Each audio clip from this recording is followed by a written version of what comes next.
Assalamualaikum warahmatullahi wabarakatuh.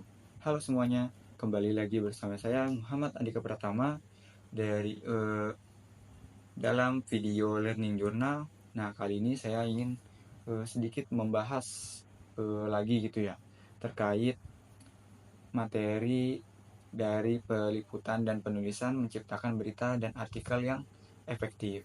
Nah, dalam materi tersebut saya ingin membahas sedikit itu tentang cara menciptakan berita gitu, cara teknik apa saja teknik-teknik dalam peliputan berita, terus apa aja langkah-langkahnya, terus apa aja eh, bagaimana sih cara penulisan berita tersebut gitu. Nah, saya ingin langsung saja ke definisinya ya. Nah, dalam berita itu eh, kita harus membuat berita atau laporan yang terperinci tentang suatu masalah atau peristiwa tersebut. Nah, dalam dalam sebelum kita meliput, pastinya wartawan dan reporter itu dikumpulkan menjadi satu eh, ke dalam sebuah rapat yang diadakan oleh redaktur itu. Nah, dalam rapat tersebut wartawan bisa mengajukan eh, liputannya gitu. Nah, jika jika jika in, masalah atau peristiwa itu terjadi tiba-tiba gitu, wartawan harus langsung sigap mencari isu gitu yang menarik terkait peristiwa yang terjadi. Nah, itu terkait definisinya. Selanjutnya yaitu teknik peliputannya, teknik peliputan beritanya. Nah, dalam teknik peliputan berita ada tiga, yaitu reportase, wawancara, dan riset kepustakaannya. Nah, yang pertama yaitu teknik reportase. Nah, dalam wawancara wartawan itu harus sigap gitu. Jika eh, dapat informasi terkait peristiwa, wartawan itu harus sigap langsung terjun ke lapangan atau ke TKP, tempat kejadian perkara, untuk menggali informasi kapan peristiwa itu terjadi gitu. Nah, selanjutnya itu teknik yang kedua yaitu wawancara. Nah, dalam mengumpulkan dalam mengumpulkan data-data kita harus melakukan teknik wawancara. Teknik wawancara ini melalui si narasumber atau si saksi mata ini. Gitu, kita harus pintar-pintar melobi gitu kepada si narasumber agar si narasumber itu bisa memberikan informasi yang lebih dalam gitu. Selanjutnya yang ketiga yaitu riset kepustakaannya.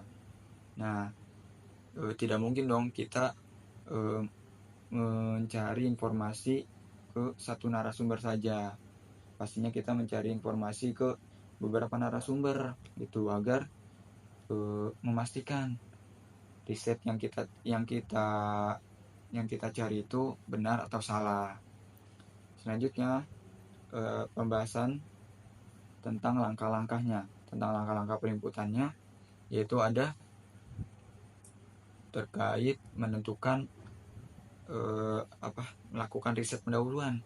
Nah, ini sama seperti teknik penulisan, teknik peliputan beritanya.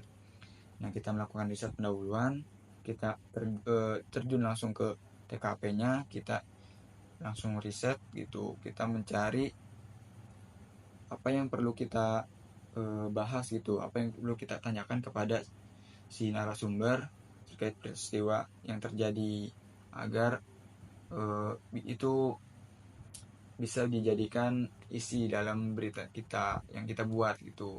Nah, selanjutnya itu menentukan fokus cerita. Kita harus fokus ke cerita yang utamanya gitu, yang ingin kita bahas. Tidak boleh ceritanya itu tidak boleh kemana-mana agar si pembaca itu eh, tidak bingung dengan berita yang kita sampaikan gitu, yang berita yang kita publikasikan melewati media massa. Selanjutnya yaitu ada mengumpulkan data. Itu sama seperti ya riset pendahuluan, kita harus mengumpulkan data-datanya nih seperti dalam peristiwa kayak kecelakaan itu. Kita harus mengumpulkan data-data ada berapa yang tewas atau yang meninggal, terus ada berapa yang luka-luka gitu. Itu kita harus mengumpulkan data. Selanjutnya mengambil foto. Nah, dalam mengambil foto itu tidak boleh sembarangan. Itu dalam mengambil foto itu bisa menggunakan ya kamera HP atau kamera Canon gitu yang pakai lensa, itu lebih bagus kalau menggunakan kamera lensa itu.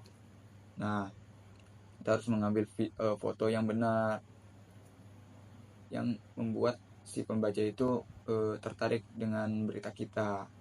Selanjutnya itu ada menuliskan liputannya setelah kita melewati riset, terus mengumpulkan data, terus mengumpulkan foto-foto yang menarik untuk berita kita menuliskan liputannya. Nah, dalam menuliskan liputan itu kita harus menggunakan struktur yang benar gitu, dengan unsur ya tadi yang sudah kita riset pendahuluan melewati 5W1H gitu. Nah, selanjutnya saya akan membahas yang ketiga, itu ada cara yang selanjutnya itu ada cara penulisan beritanya. Nah, dalam cara penulisan berita itu sama seperti yang teknik, terus langkah-langkah itu kan kita harus mengumpulkan sumber informasinya terlebih dahulu. Mengumpulkan sumber informasinya terlebih dahulu. Setelah kita mengumpulkan informasi terlebih dahulu, kita menentukan judul berita. Nah, dalam menentukan judul berita ini tidak boleh sembarangan. Kayak tidak boleh sembarangan. Kita harus menentukan judulnya itu yang semenarik mungkin, agar si pembaca itu ya menarik kepada agar si pembaca itu menarik gitu, agar si pembaca melihat berita kita tuh pasti melewati awal-awal tuh pasti melewati judul terlebih dahulu. Nah, selanjutnya itu dalam menulis isi berita itu harus menggunakan struktur yang benar. Nah, dalam penulisan berita itu menggunakan struktur yaitu segitiga terbalik. Nah, itu di pertama itu yaitu judul, terus lead, isi berita, yang terakhir penutup. Kalau jika tidak menggunakan struktur tersebut, berita itu akan menjadi berantakan gitu. Menjadi si pembaca ini menjadi kayak tidak paham dengan isi berita yang kita sampaikan. Nah, selanjutnya itu proses penyuntingan, yaitu proses dalam ejaan di dalam berita tersebut gitu. Jadi kita harus sebelum mempublikasikan kepada khalayak, kita harus periksa terlebih dahulu ini ejaannya benar apa enggak gitu. Terus minta tolong kepada si editor untuk memeriksa ulang juga, agar si editor juga tahu yang mana yang salah juga, lalu diberitahu kepada si penulisnya juga itu. Selanjutnya yaitu mematuhi etika jurnalistik.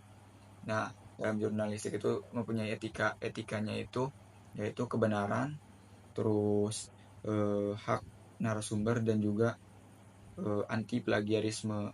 Nah, kebenaran, kita harus memberikan fakta-fakta yang aktual, yang benar gitu pada khalayak. Jadi tidak boleh memberikan informasi yang bohong gitu. Terus selanjutnya yaitu hak narasumber. Jadi sebelum kita mempublikasikan menulis liputan yang sudah kita cari informasinya kepada si narasumber, nah kita harus izin terlebih dahulu kepada si narasumber untuk